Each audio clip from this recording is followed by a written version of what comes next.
I don't know. YouTube. Okay, fine. I'm going to send you once it's on, you should see it. No? Shouldn't it be here? It's in live streams, not in... No, but it shows up. Hello? There you go. Okay.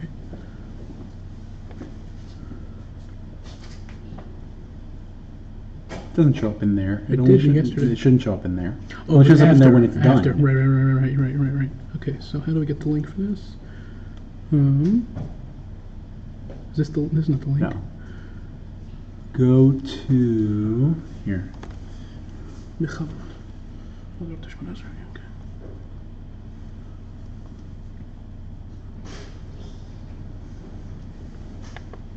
Not there. Where is it? You should be able to pick this up, right? How do I? What's your? David. What am I searching for? Search Kihilas or HaTorah, and then go through my channel from there. Or you can try that. How do you spell Kihilas? One L, two L's. I don't know.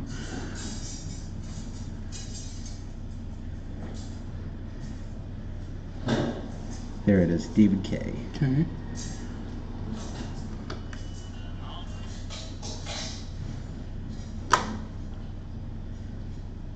So we see.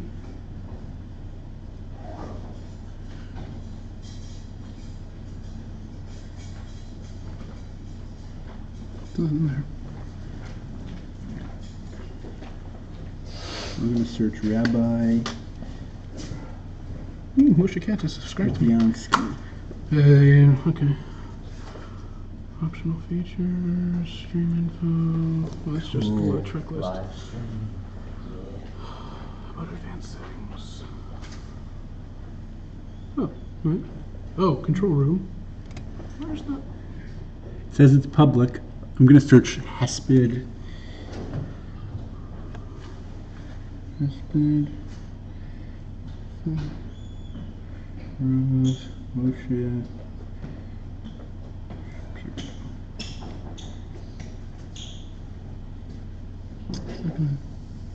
Oh. Okay, send me that link. Text it to me, I guess. Yeah. Share by messenger. Done.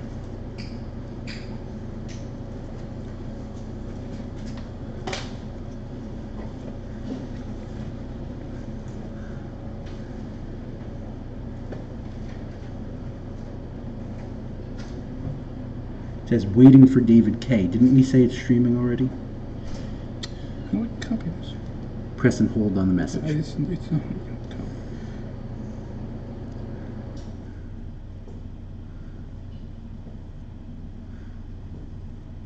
Okay.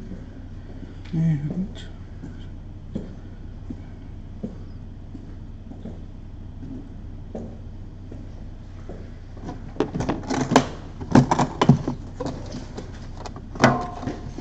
okay, can you test it's so It says waiting here. There it says live.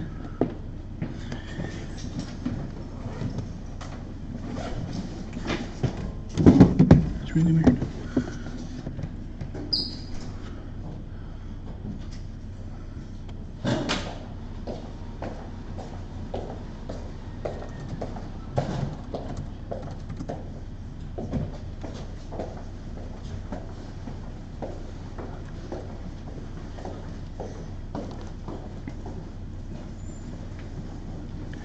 Let me see this.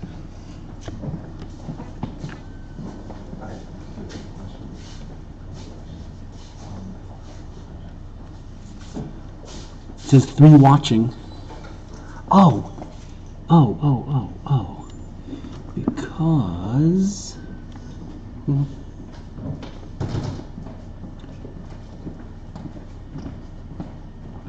says 4 watching.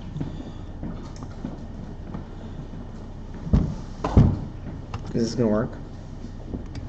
No, that's just a checklist. There it says live. That's just a checklist. Yeah. It worked last night. Of course it did. Yeah. That would suck. And your thing, pull it up on your phone. Hung up on You my think anybody's gonna watch it live? See? There's 4 people already. It hasn't even started. Who's 4 people? Who? Where do they have to go to see it live? Baltimore Jewish Life, and hopefully she will. 8C. Read it off to me. 8C. Y0. Well, capital- I'm sorry, capital yeah. Y, 0, capital M, KQ, capital J, TQL. Just search my channel. Stop. Not that. Doesn't work. It's gonna 10 seconds away. Yeah. Okay. Oh. That's not gonna help. Let's That's search. monitoring. Ah, there we go. Do I have your package? David K. No, I don't even know what it is. Package It's not there. showing up here. Package in there. Oh, Stream Health. Package Not received. in there. It says it's working. This thing.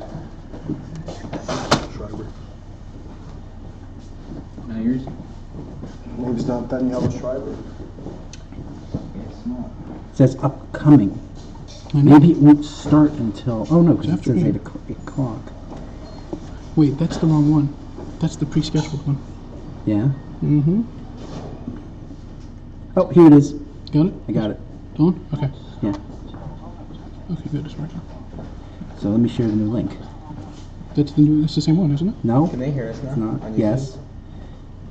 I just sent you a second. Yo, what up, YouTube viewers? No one's watching. He's the only you turn the one mic off? watching. Yo, put a link in the description For the rabbi? for the tickets. Why? She doesn't want to hear one of ours. I'm not even kidding. People don't have to click on it. They could if they want to.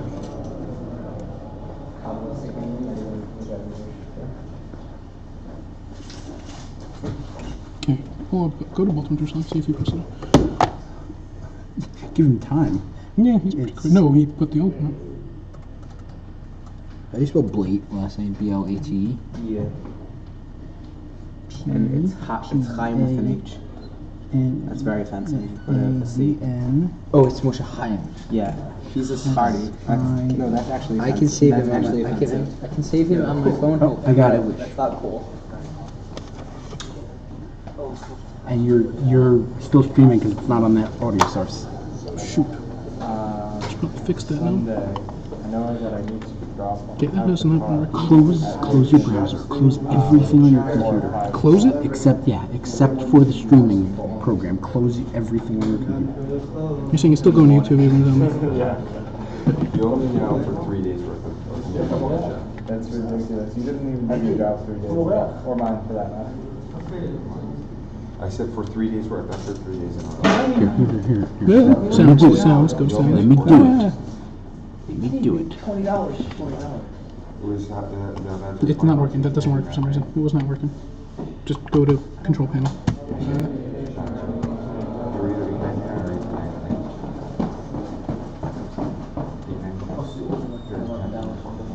I want. No, it's not good. It's right here. No, it's not it. I know where it is. I know where it is. I know where it is. Control panel. Sound.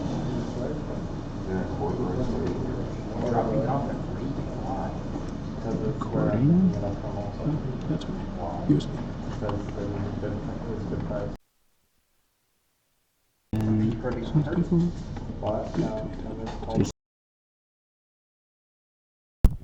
One.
I think so. It has a light on it. Okay. I guess Rav Moshe Shapiro was my personal Rebbe for over 30 years. My coming here, he was very instrumental in encouraging me and pushing me to come here. And anyone who has ever felt any to'elas from my Divrei Torah, it was Shalohi. Whether the specific word was his, or the Ruach HaDvarim, the approach, they were his. Everything. I'll start just to describe the audience here is very diverse, and some people know a lot, some people know very little. Just briefly sketch out the details, and then I'll try to pick one particular point that I feel is a facet that maybe includes a lot of his person. He was born in 1935 in Eretz Petach Tikva. He was extremely bright as a young boy, brilliant. Learned in Panovich and Hebron. In Panovich, he became very close at a young age to Rav Dessler. Rav Dessler was he was related to the Alter Kelm. Rav Dessler's last 2 years of his life, his Rebbe had passed away. They needed a bacher to stay at the house to help. He stayed with him for 2 years, and he was the catalyst for Rav Moshe and in many, many areas that he excelled.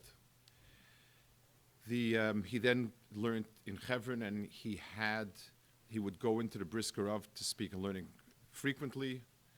He then learned also, he got married, learned the Mir for a while, and at some point, fairly early, he taught in a yeshiva. He then was in America for 2 years. When he came back, this was about 1978, he started saying shiurim in many places. He never had a definitive makom of his. He had a kol that was his, and he had a small yeshiva, but his real harbatzas Torah lay all over. He would say something like 30 to 40 different shiurim a week in different places. Different people would come to him, and probably he had more real Talmidim, in the sense people that feel close, people that feel that he had molded them in a certain way than anyone else. An extraordinary amount of people that felt like myself, that whatever they have in certain areas of Torah is his. It was incredible. He could 30, 40 on different inyanim, diverse, different levels. He also was extremely involved in Kir V'chokim. They brought him, he would say a lot of shiurim. It's not that he was a Kir specialist, but his shiurim inspired people. They were astounded by the depth of this Torah. A very famous French philosopher, Benny Levy, who was one of Jean-Paul Sartre's closest confidants, and the person that was his personal secretary for this last decade of his life, became a Ben Torah through him, Shem Torah Mitzvahs and Ben Torah, and sat and learned. He was accused of being Meses and Mediach, his Rebbe, Sartre, that he started writing positively about Jews and Judaism. And Reb Moshe was the figure that inspired him. And he said about Reb Moshe that where philosophy ends, Reb Moshe Shapiro begins. That was his haracha for Reb Moshe. His diversity of shurim, he could say shurim in the deepest areas of Kabbalah, and he said shurim in Taharis for dozens of years, and anything in between, whatever was needed, wanted, extraordinary. His own personal life was extremely ascetic, but always tremendous stolz. The whole person, everything about him was kulei nichbadus and beauty and extraordinarily charismatic personality. It's extraordinary, is multifaceted in so many different ways. He was involved in many, many different areas. In Russia, the yeshiva, the Torah's Chaim, which is the strong yeshiva in Moscow, it's near Moscow, it's not in Moscow, that was his direct. He would spend every Pesach there with them. He was involved with Israeli Baal Teshuvos. He would, in many, many different organizations and people, saw him as their Mora Derech. 24/7, he was always involved, doing with something, being asked questions, involved, giving answers, and so on. That was, I guess, the sort of the outside description of the person. What was unique in the learning was he, unlike what was not common in yeshivas, he studied Kabbalah, Machshava, whatever, in its breadth, but he had the ability to give it over and to say it in a way that felt a natural extension of the yeshiva learning. It wasn't jarring. It didn't sound like somebody who's never learned, but he's philosophizing. He's somewhere up in the clouds. The same intellectual honesty and the same precision and everything that goes into a lamda in Gemara, he extended it into other areas. He had an extraordinary ability to explain things in a way that just opened up worlds for you, and in many, many different levels. That was probably what that was unique about him. That was the chelik of Torah that he felt Rav Dessler was the catalyst.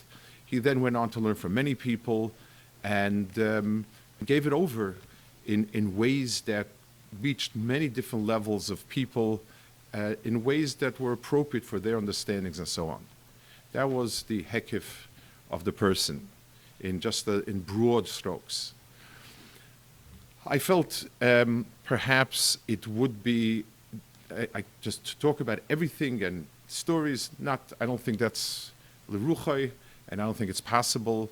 I'd like to speak about one specific point that I feel is an angle that really, really is sort of includes many other things. We say Krishma every day, and Chazal were mesakin two brachas to precede Krishma. These brachas are not really, they somewhat have a status of Bersa Mitzvah, but they're very, very, they really don't fit the mold of a non-Bersa Mitzvah. They're more of an introduction to Krishma. And then there is a bracha afterwards. These brachas are in sort of giving us a setting through which to say Krishma and to understand Kabbalah Zolmach Shemayim, to understand the Emunah Hashem Echad. The first, in a big sense, the first bracha is Pilei Habriya, sort of Marabu Masecha. That's the big, in the big picture, the first bracha. The second bracha is Torah and Klal Yisrael specifically. But what the first bracha starts with Yotze Or Uvarei Choshech. If you want to describe the Bria, Merabu Masech Hashem, start with the cosmos. Aretz Mloya, Tevel V'Yoshveva, the entire universe. Yes, light is an element within the universe, but it's only one element. The universe in its entire majesty includes, that's the entire Bria of HaKadosh Baruch Hu. So why do we start with Yotze Or? We finish, the chsim of the bracha is Or Chodesh Al Tzin Ta'ir, that's the Ashkenazi siyum, and it's a machlokas aposkim. The Ashkenazim finish with Or Chodesh, which is a sort of somewhat of a bakasha on Lasilovo.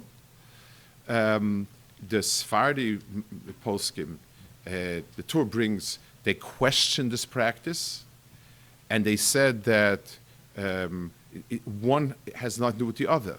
The klal in brachas is that you like the beginning of the bracha. If it's a long bracha, you want the beginning and the end to be somewhat common, to talk about the same topic. And the first one is talking about Yosef Or Choshech, the bria of Or that HaKadosh Baruch Hu made in the beginning of the world, the natural light that we have. Or Chodesh Al Tzion Toyer is Mashiach, and somewhere there'll be greater light, but one has not to do the other. One is, if you're talking about Bria Olam, the first one is starts Yotze Or. Or Chodesh Al Tzion Toyer is something else. The Torah brings from his father, Chuvas Harash, that no, the Orlos Lavo is coming from the Or Bereshis. It's part of the Or Agonus, and this is what it is. Okay. It's also interesting that that's what we would stick in and create such a, I mean, yes, we can answer, we can give a teretz, but why would we stick that in? I mean, we're talking about Brias Olam and the Flaws HaBorei. Or Chodesh Al Tzion Toyer is some sort of promise of HaKadosh Baruch Hu that we believe in. But where is it why is that part of it? So let's think a little bit about the etzem idea of Oyer and the Brias HaOlam. If you take a look in the Parashat Bereishis, and we've mentioned it many times, this Ha'ara, the order of creation follows some sort of natural pattern. You have water, you have Shemayim and Aretz, you have water and Yamim, you have plant life, animal life, human life, a fairly linear progression of complexity. It sort of makes sense. Oyer is something that it's an element within the world. If a person, nobody starts building an apartment with the lights. You build the apartment, and yes, it's uncomfortable if it's dark, and you put in lights, and that's great. But to start with light, and then go on to rakia, and then you cover amayim, and so on. Why is the first bria or? And it's very, very clear that when Chazal made the takana, when they crafted the bracha dealing with Brias HaOlam, that's what they were coming off. If Breishis bara, if Vayhi Or is the first, is the foundation of Bria, then obviously, if that's what the pasuk places as the foundation of Bria, then obviously Chazal would do it. But it only reinforces the question as to why. Why is it like that? So let's understand a little bit about the musig. What does Or mean in the sense that the Torah uses it, in the sense that we're talking about? The pasuk says by the Teichacha that you will become the pasuk speaks about how terrible all of the things that befall Klal Yisrael will be, and so on. And it says, "Vayisa mimashesh batzorayim ki'iva ba'fela." You will tap the walls in midday like a blind man does in pitch dark. So the Gemara asks already about what the difference of blind man and not. But let's go to the first half of the pasuk, and let's understand the memashish in Bafela, when a person physically can only touch objects, when a person's only sense of things is physical contact, which is what a blind man has. So every single object that he touches, he's aware of that object. And each object, one at a time, the person makes contact with, and as much as he's physically in contact with, that is what he has. just like let's take a young baby, where the baby's crawling around and it bumps into something, it recognizes that it bumped into something. That's it. In other words, the ability to construct a big picture, to be able to see things coming in a context, to see a pattern that is more than the parts, is not a function of mishus, of tapping. Mishus, the ability of touch, is something that is one-to-one contact, and it's limited to the physical object. All I discern is physical objects when I come in contact with them. The ability to take in and say, this is not a piece of wood if I bump into it. This is a room set up. This is a house. This is a neighborhood. That is re'iyah in the big picture of what re'iyah is. Re'iyah doesn't work. Re'iyah is not the physical contact with an object. It's the ability to interpret pieces into a whole that is larger than the pieces. It could be a person detects a pattern. So the person is able to see something that rises from the pieces, a picture that comes off the individual pieces. When we look at, if a person would have a picture and he couldn't see, and has all the individual pixels that he could feel, each pixel is nothing. It's a dot, yes and no. When the person sees all the dots together, the person sees a picture. So re'iyah is the ability for a person to understand the SHlit, to understand meaning, to understand a picture, rather than a physical contact with a point. That's what re'iyah is. Or is the medium that HaKadosh Baruch Hu gave us to have re'iyah, and we are, one limits the other. The color of the light, the strength of the light, the direction of the light, limit the picture that I could possibly get from everything, and the ability for the brain to interpret is also a limit of what it is I see.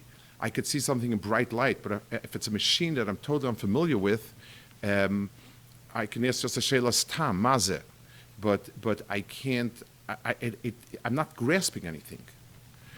So grasping something mentally, understanding something, that's what seeing and light is in the big picture. HaKadosh Baruch Hu didn't create a world of objects.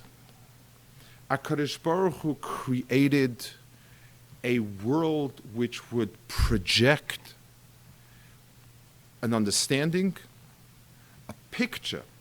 It's a reflection of a big picture of where Tselem Elokim.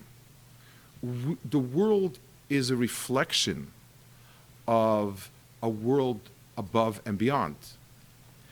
And the difference is that in this world, that picture is made through pixels, it's made through billions of objects, and we need the power of, we need the tool of light and the faculty of sight to be able to grasp and understand what we see.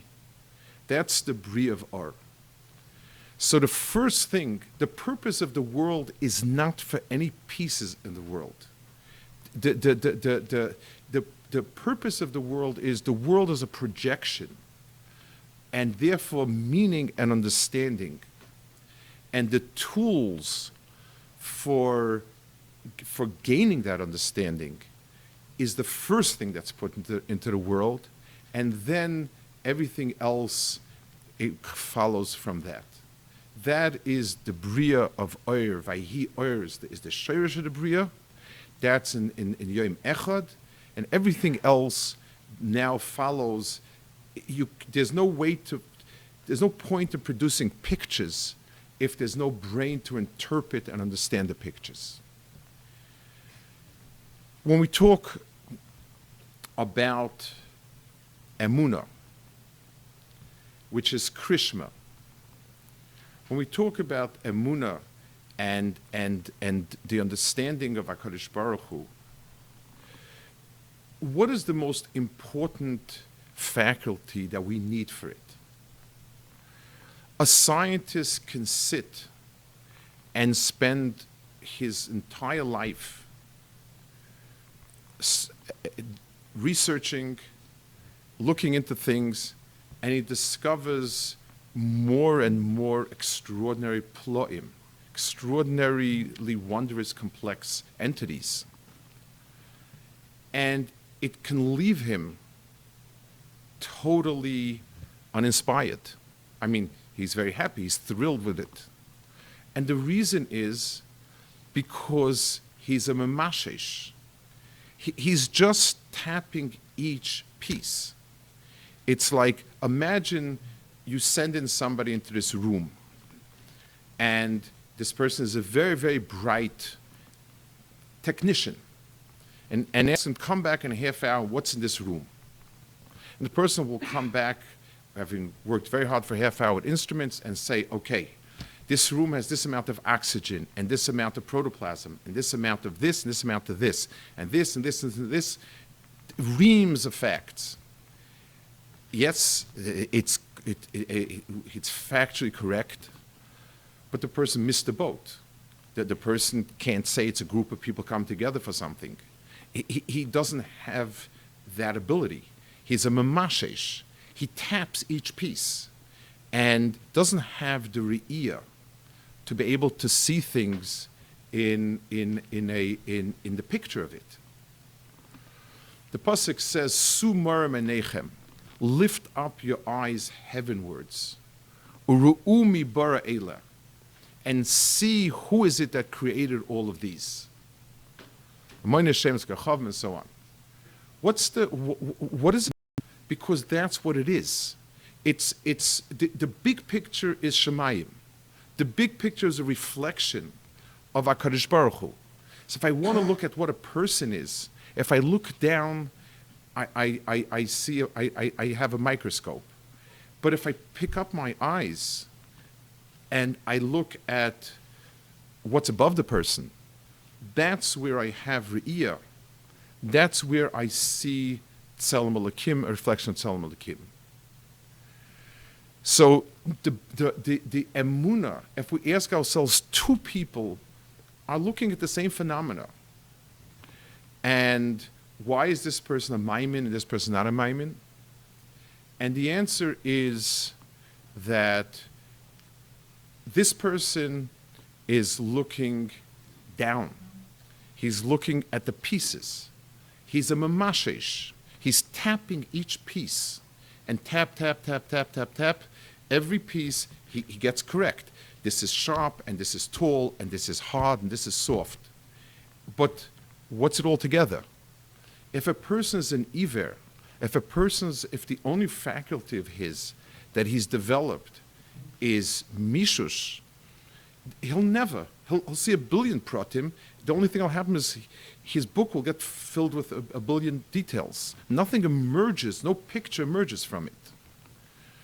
HaKadosh Baruch Hu put into the Bria a koach of re'iyah of or, where a person can look and say, wow, this is what it is. It can be on a general level, like, look at it, it yells creator. Every single detail has a cause and an effect, but the whole picture together just overwhelms. It can also be a lot more specific, like Avraham Avinu, where it says from the Bria, he was able to understand what's right and what's wrong. The light that's in the Bria is not only sort of a very general light, but there's a light in the Bria also that can tell you each and every piece where it fits into the puzzle. But that light was hidden. And that light is called the Or Haganus. Kadosh Baruch Hu took part of the light that is the Bria, that's meant to suffuse the Bria, and he put it away. It's Ganus, and the Sfarim say Ganus means not hidden. It's hidden within. Within the light that we do have, we need to unpack something inside that could tell us more. So when Chazal gave us a hakdama for emunah, for Hashem Echad, Hashem Echad is exactly what we're talking about. The Over Avodah Zarah and the scientist who is a Mamashesh, both of them see each detail as a detail. And yes, the Baal Avodah Zarah was a little more primitive, and he just sat and worshipped the sun and the moon and the stars and the sheep and the cows and whatever. And the scientist doesn't worship them, he just examines them. But Tachlis, Atzad HaShavah is that they don't see Hashem Echad. An Iver who's Memashesh sees feels many pratim, but there's no way in which the peace that I felt now and the peace that I feel later are one. There is no one circle that puts them together. When HaKadosh Baruch Hu gave us oyer, so the hakdama to being miyachid shmoi, to saying Hashem Echad, the hakdama to that is the koyach hariyah. The fact that HaKadosh Baruch Hu put a koyach into the bria that is able to grasp meaning in the bria by making the bria one unified whole. And that becomes the vehicle, that becomes the lens through which to be oimid on Achdus of HaKadosh Baruch Hu. And that's why Yoitze Oyer is the first Hakdama. It is based on the pasuk on the first Vihi Or, because that's what it is, and it finishes Or Chodesh Al Tzion To'ir. It's the same Or. It's the same point. It's not a new thing. This is talking about the Or of Bria, and this is talking about Melech HaMashiach, and they're both wonderful, but they're just sort of different things. We're talking about the same ability to grasp everything as one, and the Chazal say, "Otu ha'idna lav echad." You know, it says, "HaKadosh Baruch Hu will be V'yamu Hashem echad Shmei echad." Ve'otu ha'idna lav echad. Is he now not one? And the Gemara says, yes. Now we don't have the ability to combine Kishem Shavarach Ha'tov V'Rach Ha'Ra. We don't have the ability to put the two together, and therefore, for us, we can't see an entire picture together. We can never be Oimed Hashem Echad the way it should be.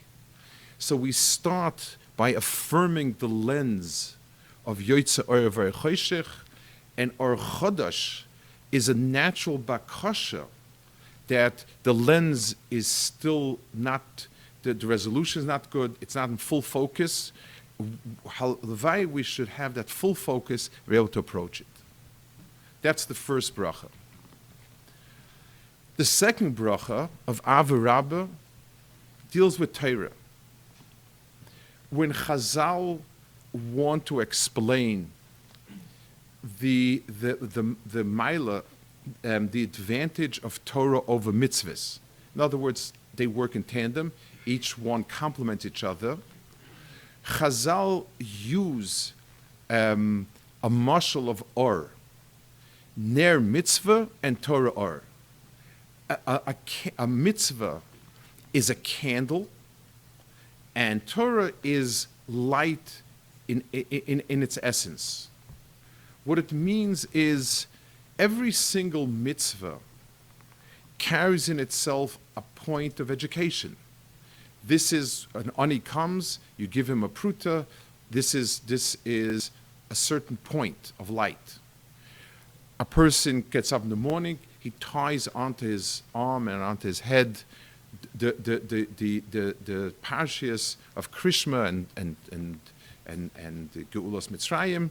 Those are, each one is an individual point. To be able to see the whole picture is through Torah. Torah is to mitzvahs what oir is to mishush.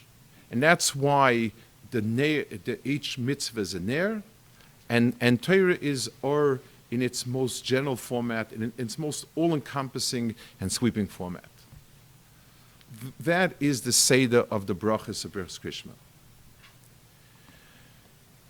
The Sfas Emes says that, it says it on the Pasuk Kisavai, that in Torah also, he said, even though we have Torah in Golus, but the oir of Torah we don't have with us. And the Vayisa Mimashish Batzarayim Ki'iva Bafela is specifically referring to that loss of oir Torah. So, if we're to ask ourselves, there are many, many halachas that are lost over the Golus. The Chazal say about Misasa Shal Moshe, we lost X amount of halachas and so on. Those are all specifics that we lost. But in the big picture, just like in Yoitza Oyer V'Oyer Choshech, we're missing the Klolius or the Oragonis. When it comes to Torah also, we're missing that chelik. A person can learn Tilei Tilim Shal Halachas. The Gemara has a very sharp description of people who are, of people who know a lot of information, but don't have that bigger picture. It's called Chamarnos Isfarim. A person can know 100 halachas, but we ask him, what's the klal gadol? So tell me a sentence that describes all these halachas. I don't know. I can tell you 100 halachas. The derech that our Mesiris and yeshivas that we were mekabel, Reb Chaim's derech halimud, was to be able to look at the big ha'ara and to be able to see a picture that encompassed the entire halacha. And no matter what detail would be, that detail would follow automatically from it. I was able, gave us an insight or sight where we could see the trunk of the tree and the branches would automatically follow. They'd be part of that trunk. That was in the world, that was in the oimek of halacha. Kabbalah is not a solution to the world's problems. Kabbalah doesn't help us understand things if it's also packed on with words and words and words and words and terms and terms and terms. And if anything, the more terms you pile on and the more words you use, the less you understand. Reb Moshe's incredible ha'aras einayim. I remember I used to go to, for a long time I used to go to a shir. There was a shir on Tuesdays. And I remember many times walking out into the sunlight and saying, wow, it's my eyes were opened. It's words and terms and chazal that I'd seen many times before. And all of a sudden there was like an Or Chodesh. It was something that was just eye-opening. And so much more became understood. You understood something that opened up so much more. he had an uncanny way of explaining things where it just, every time you heard something, you felt you were given a key to an entire room, not just a particular object. And it was so many things, the morals Torah, that for such a long time it was kind of, he uses these philosophic words, these archaic words, these ideas that are difficult. And when Rav Moshe would say it, all of a sudden things just snapped into place. The Goyen, who's so obscure and it's okay, the Goyen says this, the Goyen says this. So the Goyen says this is connected this is connected this is connected that. Okay, if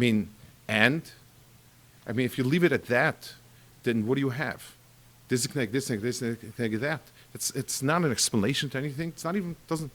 And Rav Moshe would say it, and the lights were blazing. It was incredible. It was like, wow. It's like somebody knew which button to press, and everything would snap into place, and everything would come alive. It was incredible. We spoke to him. One of my children works in a certain area, and he asked Rav Moshe about, he wanted to know certain policies, like yeshiva things. It was a topic Rav Moshe had never really dealt with directly. He thought a moment and he said, let me give you 3 kolalim. And my son told this very day, those 3 kolalim are the most important kolalim that he has in that area. It was everything like that. The reason why he pushed people to go out and to, like myself, many of my chaverim, and those people are close with him, he always pushed, he saw a bigger picture of Klal Yisrael. Despite the fact that one would have expected him to become very ivory-towered, his perspective was extraordinarily broad, and he could see where somebody needs to be on a very, very specific darga and act in a very specific way, and where you need to reach out and embrace a person who's barely there. His approach to life, to Klal Yisrael, was breathtaking in the way, in its ability to encompass. It wasn't an open tent. An open tent is nothing. An open tent is a kiddush, and that's all it is. There's no. It was the city of tents. It was which tent belonged to which person, because what does the city look like? The city includes many tents, and each person has a tent he has to be in, and all the tents together form a city, and that was his godless. I think we were standing at the Levaya.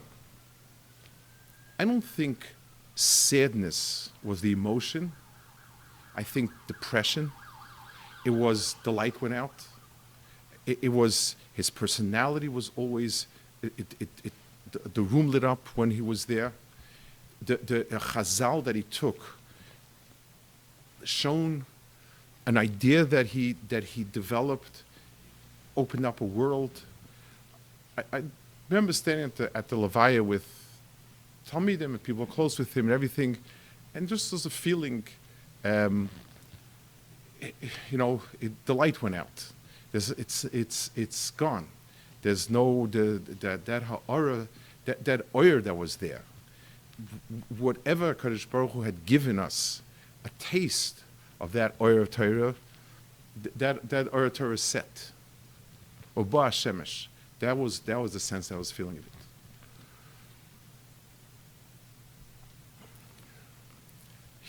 The last time he spoke publicly was about a half a year ago. He was already sick. It wasn't the last bout of his illness, but he'd been through a lot. He spoke at some sort of affair where they were honoring an extremely wealthy man who had wonderful baltzedakah.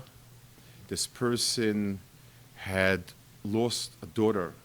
She was a teenage girl who had come back from doing chesed in Children's Hospital, and she was in a car accident and was killed. And they were dedicating something in her. And Rav Moshe spoke. Rav Moshe himself had lost a daughter. she was about 15 years old or so. She had been sick for a while, for quite a bit. And it was very devastating. And I guess when R Moshe spoke, he spoke, it was hard not to see his own self speaking. And he said that it's hard to understand what is nichum avelim, what's tanchumim. He said you can be mesiach das, but when you say something, say it's okay, you lost such and such close one, but okay, you got something else instead. You got a car instead, so it's okay. It sort of evens out. Lose one, win one. What's a tanchumen? How is shaykh tanchumen in the bria? Where do we have tanchumen? And he brought a Rashi in Cheskel that if there's no tanchumen, there's no avelus. In other words, avelus is there for the purpose of nichum. The need to express avelus is to allow for nichum to set in. So what is nichum? How do we have nechama ever? And Moshe said the word nichum is used, it means to regret.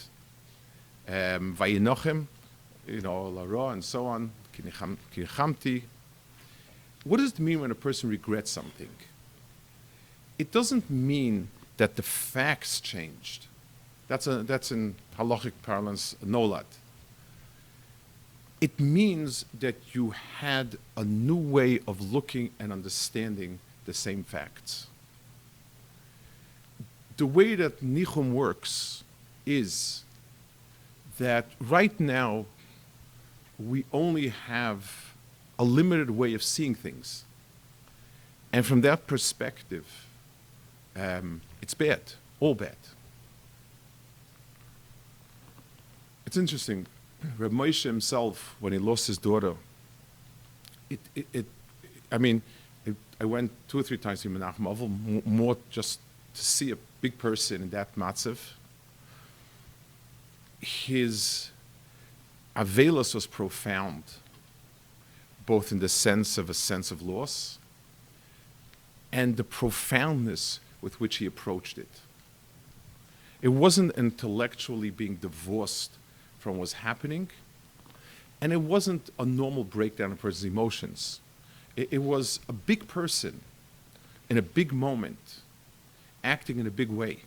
Everything he said, everything he did was incredible.